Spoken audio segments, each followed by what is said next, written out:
भारतीय किसान यूनियन के राष्ट्रीय अध्यक्ष श्री भानु प्रताप ठाकुर ने बयां किया किसानों का मर्म और दर्द और केंद्र सरकार को दिया अल्टीमेटम।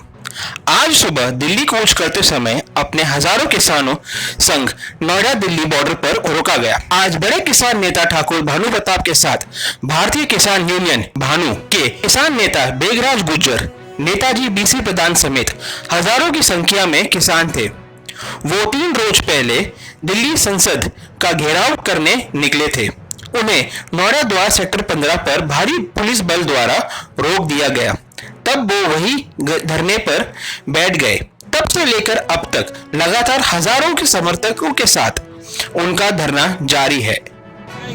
और ये लॉकडाउन के बाद दिल्ली के रामलीला मैदान में करोड़ों किसान, मजदूर, गरीब, छोटे दुकानदार और भारत के सच्चे नेता और सच्चे ईमानदार व्यक्ति इकट्ठा होंगे और जब तक नहीं हटाएंगे तब तक हमारी एक एक मांग नहीं मान ली जाएगी। और यदि मांग नहीं मानी तो हम सरकार की ईंट से ईंट बजा देंगे।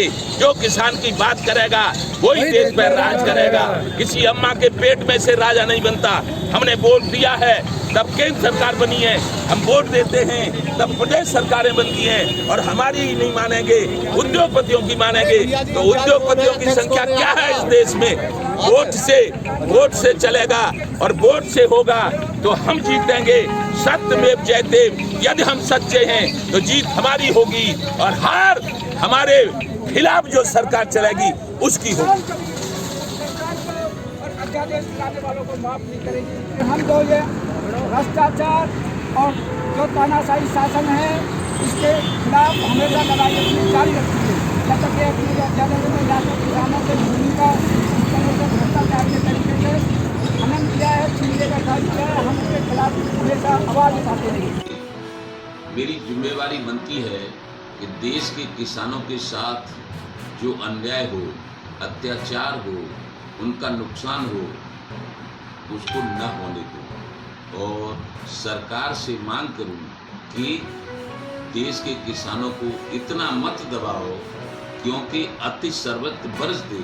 जब अति होती है अत्याचार की, अति होती है उनको दबाने की, तो लोग खड़े हो जाते हैं और कमजोर लोग ही हमेशा जीतते हैं। देखिए, जब रावण का अत्याचार हुआ त्रेता युग में तो कमजोर राम लक्ष्मण ने ही रावण को परास्त किया था। और जब द्वापर युग में अत्याचार हुआ पांडवों के ऊपर तो कमजोर पांडवों ने ही चक्रवर्ती सम्राट और धर्मराज को हरा दिया था। यहाँ पर हमारे देश में अब इस युग में आके अंग्रेजों ने व्यापार के बहाने आए और राज्य स्थापित कर लिया। तो अन्याय था, अत्याचार था भारत के प्रति। तो फिर गांधी जी ने कहा अंग्रेजों भारत छोड़ो, तो उनको अंग्रेजों को भारत छोड़ना पड़ा था। अब लोकतंत्र है, लोकतंत्र बना इसलिए कि लोकतंत्र में सबकी भागीदारी होगी और सबको आराम मिलेगा, सबको न्याय मिलेगा। लेकिन ऐसा नहीं हो रहा है। लोकतंत्र में केवल राजनेता आज़ाद हो गए हैं और आज़ाद हो गए हैं उद्योगपति और पूंजीपति, क्योंकि उनके पास पैसा है। कृषि प्रधान भारत है और उद्योग प्रधान बनाया जा रहा है। ऐसा नहीं होने दूंगा, ये मेरा संकल्प है।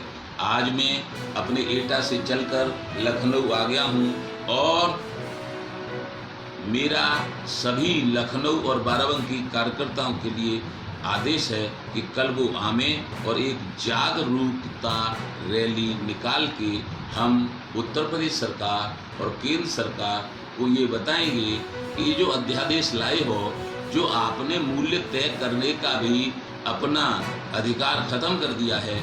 हम तो कह रहे थे हमको अच्छा मूल्य दो, अच्छा मूल्य तय करो, तुमने कि हम मूल्य कुछ नहीं देंगे। तो क्या कर रहे हो? व्यापारियों को भी छोड़ रहे हो। मैं ऐसा हम नहीं होने देंगे और इसके लिए हम दिल्ली के रामलीला मैदान में एक महाभारत करेंगे और उसमें माननीय प्रधानमंत्री जी और केंद्र सरकार से अपनी सारी मांगें रखेंगे कि किसान आयोग का गठन करो। किसान आयोग में सभी किसान रहेंगे।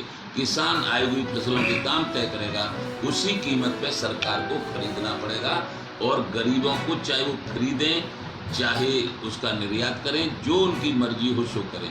सरकार केवल सब कामों से सरकार अलग हटती जा रही है, सबको प्राइवेट में देती जा रही है। ये भारत के साथ घोर अन्याय है। हमारी जो हमारी जो जागरूकता रैली निकलेगी वो कल लखनऊ से लेकर बाराबंकी होते हुए सुल्तानपुर रोड, अमेठी, गोसाईगंज तक करेंगे।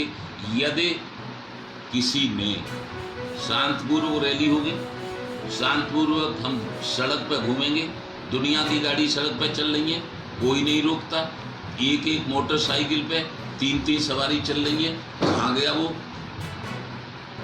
Social distancing? 3 भी लाइन में 3 आदमी बैठ गए तो सोशल डिस्टेंसिंग कहाँ रहेगा?